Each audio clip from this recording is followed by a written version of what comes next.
राधे राधे दोस्तों, आप सभी लोगों को जन्माष्टमी की बहुत बहुत हार्दिक शुभकामनाएं। दोस्तों, आप सभी लोग जानते हैं कि इस बार जन्माष्टमी 16 अगस्त शनिवार के दिन पड़ रही है और इस दिन जन्माष्टमी के दिन आप लोगों को सुबह की पूजन कैसे करना है, दोपहर की पूजन कैसे करना है, शाम की पूजन कैसे करना है और इसके बाद में आपको सबसे ज़रूरी चीज़ की रात्रि को 12 बजे पूजन कैसे करना है। तो इस वीडियो में हम आपको सारी पूजा विधि बताने वाले हैं।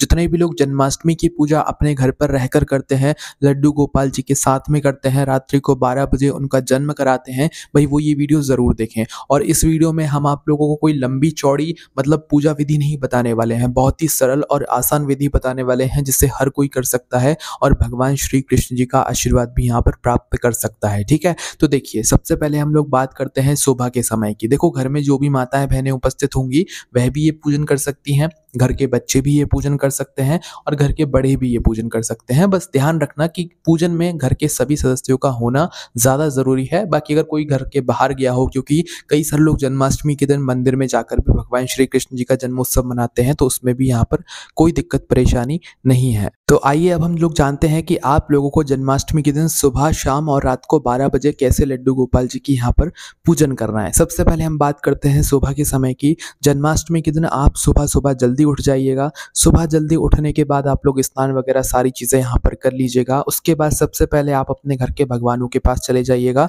क्योंकि वहाँ पर उनको सबसे पहले आपको स्नान कराना पड़ेगा। सभी भगवानों को भी आप स्नान कराएंगे और लड्डू गोपाल को भी इस दिन सुबह का विशेष स्नान कराएंगे। ठीक है, विशेष स्नान के लिए आप लोग अगर चाहें तो सुबह के समय आप लोग लड्डू गोपाल जी को जो है यहाँ पर पंचामृत से स्नान करा सकते हैं। अगर करा सकते हैं तो ठीक है, अन्यथा नॉर्मल जल से आप लोग सुबह स्नान करा सकते हैं। सुबह के समय आप लोगों को कुछ ज़्यादा पूजन अर्चना करने की ज़रूरत नहीं है, मतलब वैसा स्नान कराने की ज़रूरत नहीं है जैसा हम लोग रात के समय यहाँ पर कराने वाले हैं। ठीक है, तो जो लोग सुबह पंचामृत से स्नान कराना चाहे लड्डू गोपाल जी की को, भाई वो वैसे करा सकते हैं, और जो लोग नॉर्मल जल से कराना चाहते हैं वो नॉर्मल जल से लड्डू गोपाल जी को सुबह का यहाँ पर स्नान करा दें। ठीक है, सुबह जब आप लड्डू गोपाल जी को स्नान कराएं तो सुबह उन्हें नए कपड़े पहनाइएगा। जिस दिन आपका जन्मदिन होता है या छोटे बच्चे का जन्मदिन होता है तो उस दिन वो नए कपड़े पहनता है, उसी तरीके से सुबह के समय भी आप अपने लड्डू गोपाल जी को यहाँ पर, तो इसी तरीके से आप लोगों को सुबह के समय लड्डू गोपाल जी को नए वस्त्र पहना लेने हैं। मतलब कि पहले से ही एक दिन पहले आप लोगों को लाकर रख लेने हैं। ठीक है, नए वस्त्र के साथ में उनकी पगड़ी, उनका मुकुट,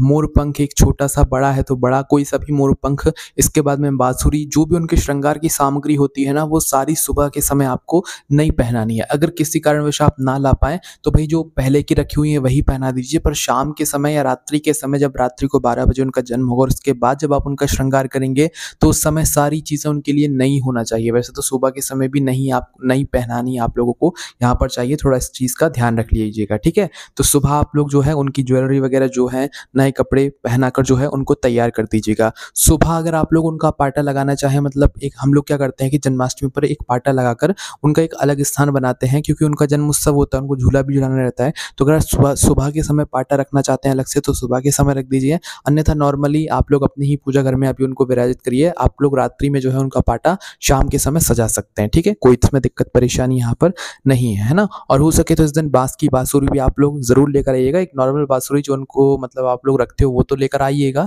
साथ ही में बांस की बांसुरी मिले तो और अच्छी बात है ना।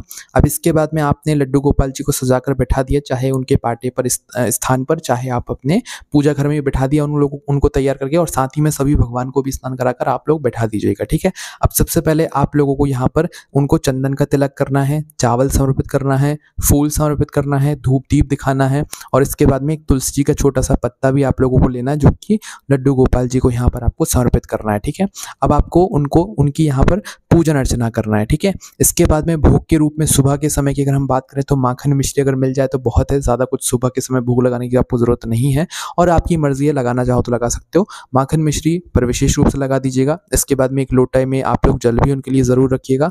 इसके बाद में एक छोटा सा मोर पंख भी ज़रूर रखिएगा, बड़ा है तो उनके पास में रख दीजिएगा। अब आप लोगों को आरती करनी है, धूप दीप जो आपने जलाया हुआ था उससे आप लोग लड्डू गोपाल जी की और सारे भगवानों जी की आरती कर दीजिए। इसके बाद में आप पूजा करके भगवान से अपनी मनोकामना बोली है ना। इसके बाद में दोस्तों जो कुछ समय बाद जो जल आपने भर कर रखा होगा लड्डू गोपाल जी के पास में, उस जल को तुलसी में जाकर डाल दीजिए और मिठाई और जो प्रसाद या मिश्री जो भी भोग के रूप में आपने रखा होगा उसे प्रसाद के रूप में आप लोग ले सकते हैं। ठीक है, तो ये है इतनी सी सुबह के समय की पूजा, नॉर्मल पूजा। ठीक है, अब बात करते हैं शाम के समय की पूजा के बारे में। दोपहर की कोई पूजा यहाँ पर नहीं है ना।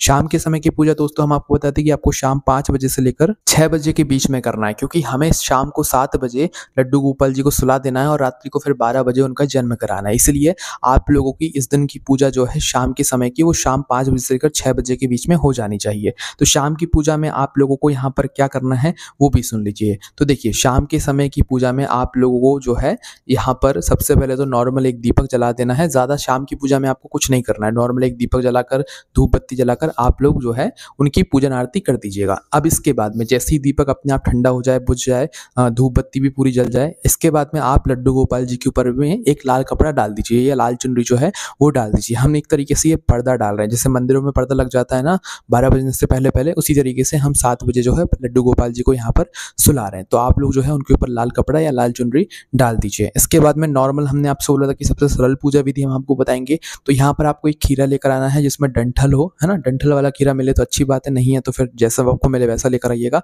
एक डंठल वाला खीरा आपको लेकर आना है, वो लड्डू गोपाल जी के पास में रखना है। और कोई भी 1 रुपये का सिक्का, 2 रुपये का, 10 रुपये का सिक्का आप लोगों को लड्डू गोपाल जी के पास में रख देना है। ठीक है, और इसके बाद में बस इतना सा ये काम करके आपको छोड़ देना है। इसके अलावा अब आपको कुछ नहीं करना है। शाम के समय की पूजा में आपको नॉर्मल दीपक जलाना चाहो तो जला सकते हो, वो भी ना जलाना चाहो तो वो आपकी मर्जी है। ठीक है, वैसे तो आप अपने घर की दिया बाती करते ही हो, तो भाई एक छोटा सा दीपक जला दोगे लड्डू गोपाल जी के लिए तो कोई दिक्कत यहाँ पर परेशानी किसी को भी नहीं होगी। इसके बाद में अब हम सीधा चलते हैं रात को 12 बजे की पूजन विधि के बारे में, जो कि सबसे विशेष है। ठीक है, अब रात्रि को जैसे ही 12 बजेंगे या 12 बजे से पहले आप लोगों को लड्डू गोपाल जी के जन्म की पूरी तैयारी यहाँ पर करना शुरू कर देना है। एकदम से 12 बजे बिल्कुल नहीं बैठना है, पहले से आप लोग अपनी तैयारी शुरू करना यहाँ पर शुरू कर दीजिएगा। ठीक है, अब लड्डू गोपाल जी का जन्म करेक्ट यहाँ पर 16 अगस्त के दिन रात को 12 बजे होगा। तो देखो, जन्म के समय सबसे पहले जैसे ही रात के 12 बजते हैं तो आप लोगों को क्या करना है कि जन्म के 12 बजते ही मतलब आप लोगों को या तो शंख बजाना है, या तो घंटी बजाना है, या ताली बजाना है, और मतलब कुछ भी ऐसी चीज़ बजाना है जो कि भगवान से जुड़ी हुई है, और बोलना है हाथी घोड़ा पाल की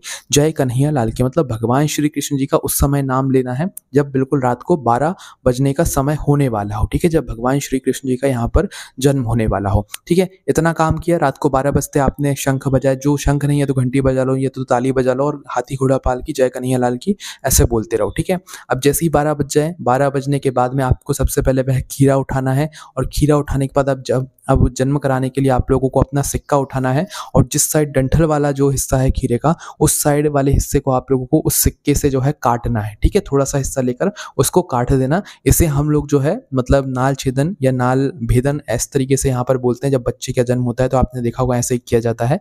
तो भाई उस तरीके से यहाँ पर हम बच्चे का यहाँ पर जन्म कराएंगे, लड्डू गोपाल जी का जन्म कराएंगे, है ना। तो उस खीरे का जो है डंठल वाला हिस्सा आप लोग सिक्के से काटिएगा ना, यहाँ पर छुरी कैंची कुछ भी इस्तेमाल नहीं करना है, सिर्फ सिक्के से यहाँ पर आप लोगों को काटना है। सिक्के से काटने के बाद ये खीरा वहीं के वहीं रखना है, इसको भगवान को भोग लगाकर प्रसाद के रूप में लेना है, और जो खीरे का डंठल वाला हिस्सा काटा हुआ है इसे किसी पेड़ के नीचे जाकर गाड़ देना है, और जो सिक्का है वो आप अपने पास में चाहे तो सुरक्षित यहाँ पर रख सकते हैं। इसमें कोई भी दिक्कत परेशानी यहाँ पर नहीं है। ठीक है, इतना काम आपने किया।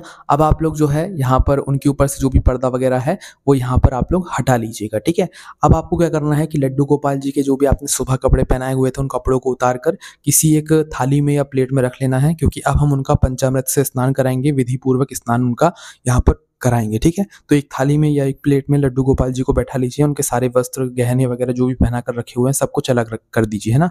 अब आपको यहाँ पर पंचामृत से स्नान कराना है, मतलब कि दूध, दही, घी, शहद, शक्कर, अलग अलग सामग्रियों से आपको स्नान कराना है। सबसे पहले दूध चढ़ाइए, फिर घी, फिर शहद, फिर शक्कर। इस तरीके से आप लोगों को पंचामृत की ये 5 सामग्रियों से जो है एक एक करके लड्डू गोपाल जी के ऊपर चढ़ाना है, और उनको अच्छे से घिसना है। ठीक है, ताकि वो बिल्कुल चमक जाए, है ना। पंचामृत की सामग्री से उनको स्नान कराने के बाद आप उन्हें शुद्ध जल से स्नान कराइए।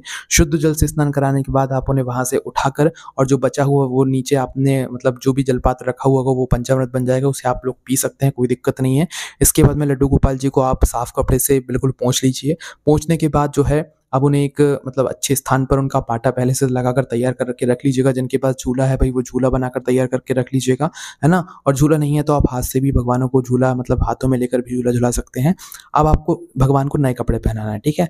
नए कपड़े पहना दो, उनके गहने, मुकुट ये चीज़ें पहना दो, है ना? इसके बाद में बंसी जो भी है उनकी वो पहना दो, बाँस की बाँसुरी है तो वो भी उनके पास में रख देना, मोर का पंख है तो वो भी उनके पास में रख देना। मतलब ये जो चीज़ें हैं ना, ये बहुत ज़रूरी है रात्रि के पूजन के समय में, है ना? तो भई अब आप लोगों को यहाँ पर उनको उनके पाटे पर विराजमान कर देना है, चाहो तो झूले में बैठाकर, चाहे तो नॉर्मल उनके आसन पर बिठा दिया। अब इसके बाद में उन्हीं के पास में गणेश जी की भी स्थापना करना है, क्योंकि किसी भी चीज़ की शुरुआत से पहले हम गणेश जी का नाम ज़रूर लेते हैं। तो लड्डू गोपाल जी के पास में एक छोटे से गणेश जी की फ़ोटो या प्रतिमा जो भी आपके घर में हो वो रख दीजिएगा, ठीक है? अब इसके बाद में सबसे पहले जल की छींटे गणेश जी और लड्डू गोपाल जी पर सबसे पहले दीजिएगा, एक तरीके से शुद्धता के लिए। वैसे शुद्ध है, पर जब भी हम मन रूप हम लोग ऐसा मानते हैं। इसके बाद में धूप दीप अपना जो है जला लीजिएगा। अब वस्त्र स्वरूप गणेश जी को कलावा चढ़ाइएगा, और लड्डू गोपाल जी को तो हमने सबको चढ़ा ही दिया है। अब चंदन का तिलक करेंगे गणेश जी को और लड्डू गोपाल जी को। इसके बाद में रोली का भी तिलक करेंगे गणेश जी को और लड्डू गोपाल जी को। इसके बाद में फूल गणेश जी को चढ़ाएंगे। तुलसी जी लड्डू गोपाल जी को चढ़ाएंगे, तुलसी जी आपको गणेश जी को नहीं चढ़ाना है, ठीक है? इसके बाद में लड्डू गोपाल जी को इत्र बहुत पसंद है, इत्र उनको लगाइएगा, गणेश जी को भी लगा दीजिएगा। अब भोग लगाइएगा। भोग सबसे पहले गणेश जी को यहाँ पर आप लोग जो है लगा दीजिएगा, है ना? और भोग में गणेश जी को मतलब कि जो तुलसी जी हैं वो नहीं चढ़ाइएगा, है ना? और लड्डू गोपाल जी को सबसे पहले भोग से पहले शहद चढ़ाइएगा। जब भी बच्चे का जन्म होता है तो हम शहद चटाते हैं ना, उसी तरीके से लड्डू गोपाल जी के मुँह पे थोड़ा-सा शहद लगा दीजिए, आप लोग शहद चटा दीजिएगा, ठीक है? इसके बाद में उनके जन्म के बाद उनके भोग के रूप में धनिया और पंजीरी मिलाकर जो है आप लोग एक कटोरी में पहले से तैयार करके रखिएगा, और इसी का उनको जो है यहाँ पर इस दिन भोग लगाइएगा, ठीक है? और माखन मिश्री ये भी आप लोग भोग के रूप में रख सकते हैं। वैसे तो इस दिन 56 भोग जो है लड्डू गोपाल जी के लिए यहाँ पर रखे जाते हैं। इसके बाद में आपको कुछ दक्षिणा जो है वो लड्डू गोपाल जी के पास में रख देनी है। इससे आप बाद में लड्डू गोपाल जी के लिए ही कुछ कपड़े वगैरह खरीद कर लेकर आ सकते हैं। इसके बाद में आपको क्या करना है, एक लोटा जल लेना है। उस लोटे जल में पंजीरी जो आपने रखी हुई है वहाँ पर धनिया और पंजीरी को मिलाकर जो रखा हुआ है उसका थोड़ा-सा भाग अपने लोटे के अंदर डालना है, और जो भी मिठाई भोग में प्रसाद में रखा हुआ है उसका भी थोड़ा-सा भाग अपने लोटे के अंदर डाल लेना है, और इसका बाद में आपको चंद्रमा को अर्घ देना है, अभी वहीं के वहीं रख देना है। इसके बाद आपको दीपक और धूप जो भी है जला लेना है आरती के लिए, और सबसे पहले आप लोग गणेश जी की आरती करें, फिर कृष्ण जी की आरती करें। आरती गाकर भी आरती कर सकते हैं और भगवान से अपनी मनोकामना बोलें। अपनी पूजन में हुई इस गलतियों के लिए आप लोग क्षमा मांगे, ठीक है? अब आप लोग क्या करें, आरती आपकी हो गई, मनोकामना बोल दी। अब सबसे पहले आप अपने उस एक लोटे जल को उठाकर चंद्रदेव को अर्घ देने चले जाएं, जिसके अंदर आपने धनिया पंजीरी और भोग वगैरह डाला हुआ है, ठीक है? इससे आप लोग अर्घ देकर आ जाएं। अब लौट कर आने के बाद आप लोग जो भी भोग प्रसाद रखा हुआ है इसको सभी में प्रसाद के रूप में बांट दें, और जो भी आपका व्रत है वो धनिया पंजीरी से ही आप लोग खोलें, बहुत अच्छा यहाँ पर माना जाता है। इसके बाद में लड्डू गोपाल जी को झूला ज़रूर झुलाएं, चाहे तो पहले झुला लें चाहे बाद में झुला लें, ठीक है? और जब आप लोग सोने के लिए जाएँ तो सोते से पहले आप लड्डू गोपाल जी को भी मतलब उनके सारे गहने वस्त्र उतार कर अच्छे से उन्हें नॉर्मल कपड़े पहना दें, हल्के कपड़े पहनाकर ही उन्हें मतलब सुलाएँ, ठीक है? और उसके बाद ही आप सोने के लिए जाएँ। इसके बाद में जो लोग रात्रि में व्रत खोलते हैं वो लोग रात्रि में व्रत खोल लें, और जो लोग अगले दिन सुबह व्रत खोलते हैं वो लोग अगले दिन सुबह व्रत खोल लें। इसमें कोई दिक्कत परेशानी नहीं है। इस तरीके से आप लोगों को सुबह से लेकर रात्रि तक की पूरी जन्माष्टमी की पूजन विधि हमने आपको यहाँ पर बता दी है। बाकी आपके मन में कोई प्रश्न है तो उसे हमसे कमेंट करके पूछ सकते हैं। आपको कमेंट में राधे राधे ज़रूर लिखना है। आप सभी लोगों को वापस से राधे राधे।